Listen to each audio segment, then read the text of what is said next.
Page number 57. Rules of marriage. First of all, I would like to tell you about types of marriages. तो पहला type है endogamy. ये वो शादी है जो कि एक यूनिट के अंदर ही अंदर होती है, चाहे वो एक फैमिली के अंदर हो, चाहे वो किसी एक कास्ट में हो, चाहे वो उस ग्रुप के लोगों के बीच में हो जो कि एक ही लोकेलिटी में रहते हैं. दूसरी है एक्सोगैमी. वो शादी है जो कि यूनिट से बाहर होती है. अच्छा, थर्ड है पॉलीगाइनी. तो इस प्रैक्टिस में क्या होता है कि एक आदमी के जब एक से ज्यादा वाइफ्स हो तो उसे कहा जाता है पॉलीगाइनी. फिर है पॉलीएंड्री. ये वो प्रैक्टिस है जिसमें एक वुमन के कई हस्बैंड्स होते हैं. फाइन. अब हम आगे बढ़ते हैं. पैट्रिलिनेज मतलब कि वंश को आगे बढ़ाने के लिए बेटे का होना जरूरी माना जाता था. मतलब कि बेटा ही वंश आगे बढ़ाएगा. और बेटियों के लिए अलग ही हिसाब किताब था. बेटियों का घर के रिसोर्सेज में कोई राइट नहीं होता था और उनकी शादी गोत्र के बाहर करना ही इम्पोर्टेंट था. बस मतलब इम्पोर्टेंट क्या हुआ लड़की के लिए कि उसकी शादी कर दो अच्छे से एक अपने गोत्र के बाहर के लड़के से. अच्छा, और अपने गोत्र से बाहर शादी करने के सिस्टम को कहा जाता था एक्सोगैमी.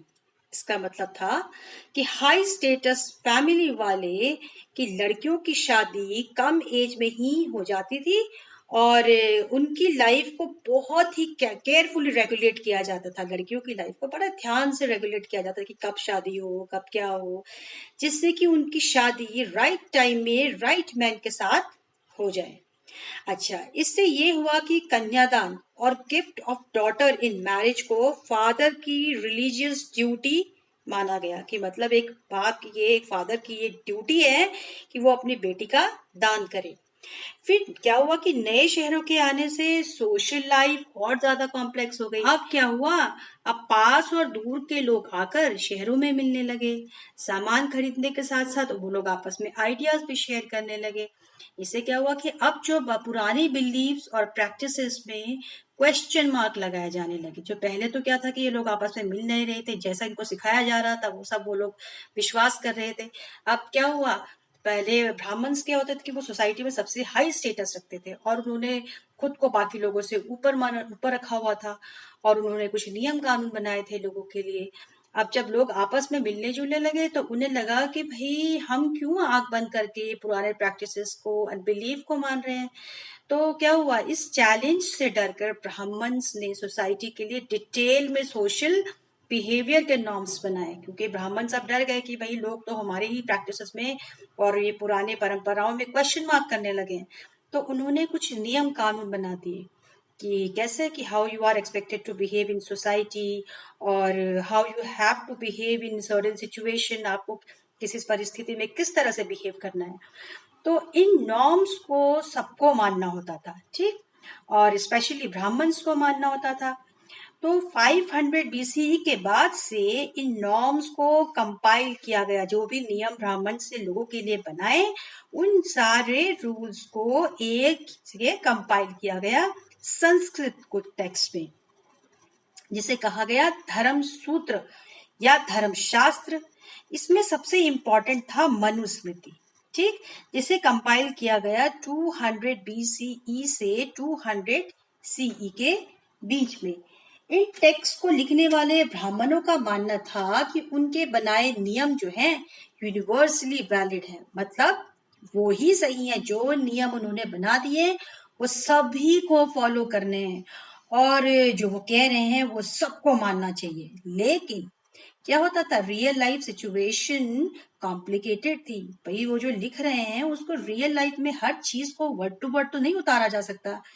अब ब्राह्मण्स का इन्फ्लुएंस परवेसिव नहीं था. सब बिल्कुल ऐसा नहीं था कि ब्राह्मण्स के इन्फ्लुएंस सभी जगह फैला हुआ था. क्योंकि अगर आप देखो कि सब कॉन्टिनेंट में बात करते हैं तो रिलीजियस डाइवर्सिटी थी. अलग अलग धर्म को मानने वाले लोग थे, कम्युनिकेशन की प्रॉब्लम थी, लैंग्वेज की प्रॉब्लम थी. राइट, तो फिर ऐसे कैसे पॉसिबल है कि जो उन्होंने लिख दिया उसको पूरा इंटायर सब कॉन्टिनेंट मान ले. अच्छा जी, इंटरेस्टिंग बात यह है कि धर्म सूत्र और धर्म शास्त्र 8 तरह की शादी को रिकॉग्नाइज करते हैं. वो कहते हैं कि 8 तरह की शादियां हो सकती हैं और इसमें पहले 4 तरह की शादी को बहुत अच्छा उत्तम माना गया है और बाकी को उन्होंने कंडेम किया है. तो भाई ये पॉसिबल है कि ये जो कंडेम किए हुए जो शादियां हैं ये उन लोगों द्वारा की जाती थी जो ब्राह्मण नॉर्म्स को एक्सेप्ट नहीं करते थे। ऑब्वियस सी बात है, अगर वो लोग ब्राह्मणों का कहना नहीं मान रहे हैं, वो अपनी तरीके से चल रहे हैं, तो ब्राह्मण उनके द्वारा की गई प्रैक्टिस को कंडेम कर देंगे। ठीक, तो भाई अब क्या हुआ, अब देखते हैं हम सोर्स 3 में, जिसमें क्या है 8 फॉर्म्स ऑफ मैरिजेस के बारे में बताया गया है। यहाँ मनुस्मृति की पहली, चौथी, पांचवी और छठी फॉर्म ऑफ मैरिज को डिस्क्राइब किया गया है। फाइन। अच्छा जी, फर्स्ट क्या है, गिफ्ट ऑफ अ डॉटर, मतलब कन्यादान।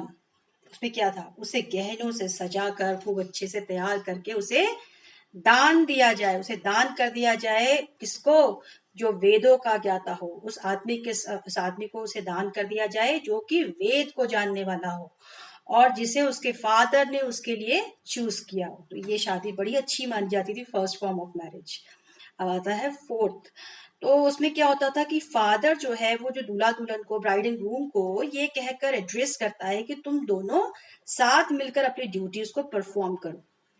अच्छा जी, इसके बाद वो ब्राइड ग्रूम को, मतलब लड़के को ऑनर करके बड़ी इज्जत के सम्मान के साथ अपनी बेटी को दान करता है। फिफ्थ फॉर्म ऑफ मैरिज क्या है, जिसमें कि ब्राइड ग्रूम, मतलब लड़के को लड़की तब मिलती है जब वो अपनी कैपेसिटी के हिसाब से लड़की के रिश्तेदारों को और खुद लड़की को वेल्थ मीन्स पैसा देता है। नेक्स्ट छठा, सिक्स्थ फॉर्म ऑफ मैरिज क्या है, union of couple which springs from desire because they love each other so they are united. Fine. Next, the gotra of women, एक ब्राह्मणिकल प्रैक्टिस जो 1000 BCE के बाद से आई, वो लोगों को गोत्रा में क्लासिफाई करने की थी कि लोगों को आप अलग अलग क्लासिफाई कर दो अकॉर्डिंग टू द गोत्रा। हर एक गोत्रा एक वैदिक ऋषि के नाम पर होता था और जो उस गोत्र को बिलोंग करता था वो उस ऋषि का वंशज मतलब डेसेंट माना जाता था। गोत्रा के 2 रूल्स इंपॉर्टेंट थे।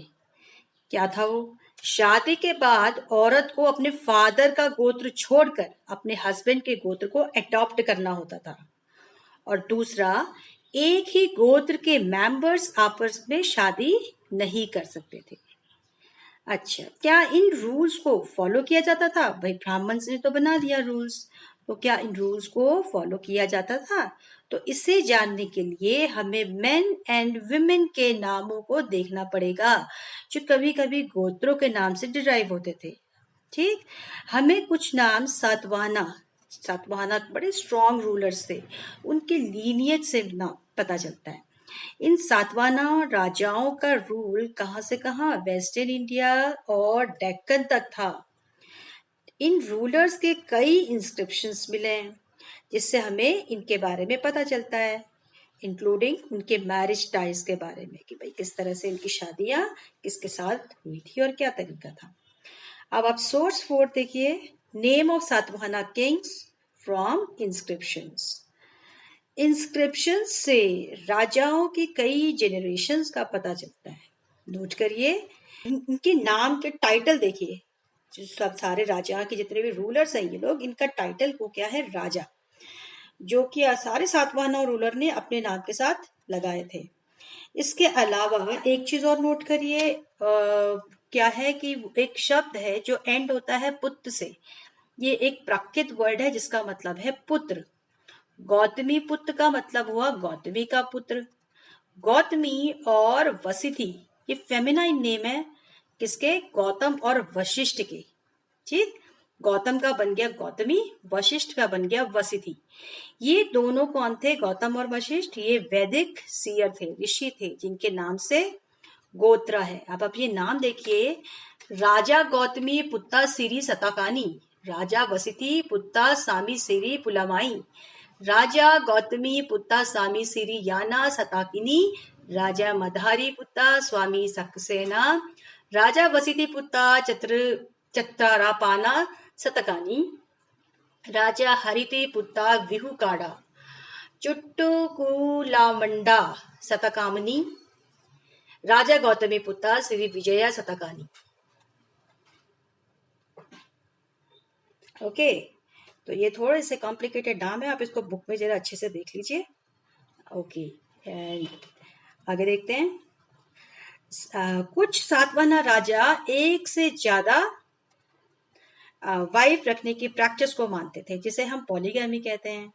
सातवाहन राजाओं से शादी करने वाले वुमेन के नाम से ये इंडिकेट होता है कि ये नाम गोत्रा से डिराइव्ड है, जैसे कि गौतमा एंड वशिष्ठा, जो इनके फादर के गोत्र हैं।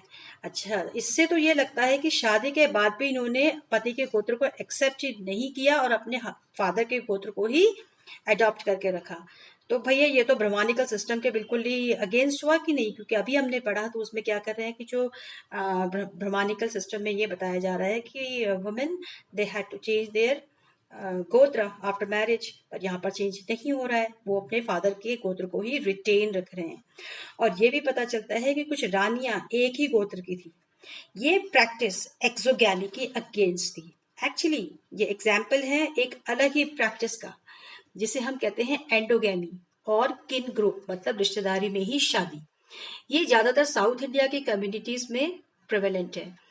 ऐसी मैरिज की वजह से एक क्लोज निट कम्युनिटी इंश्योर होती थी, मतलब ये लोग आपस में ही कजिन्स में शादी होती थी, तो ये लोग की कम्युनिटी होती थी वो क्या होती थी कि कम्युनिटी स्ट्रांग हो जाती थी, मजबूत। शायद बाकी जगहों में वेरिएशन होता होगा, बाकी सब कॉन्टिनेंट के बाकी जगहों में थोड़ा बहुत डिफरेंसेस होगा, लेकिन उनको उनके स्पेसिफिक डिटेल को रिकंस्ट्रक्ट करना पॉसिबल नहीं हो पाया है। If you like my video, please like, subscribe and share. It will motivate me to make more videos. You can write your problems on the comment section. Thanks.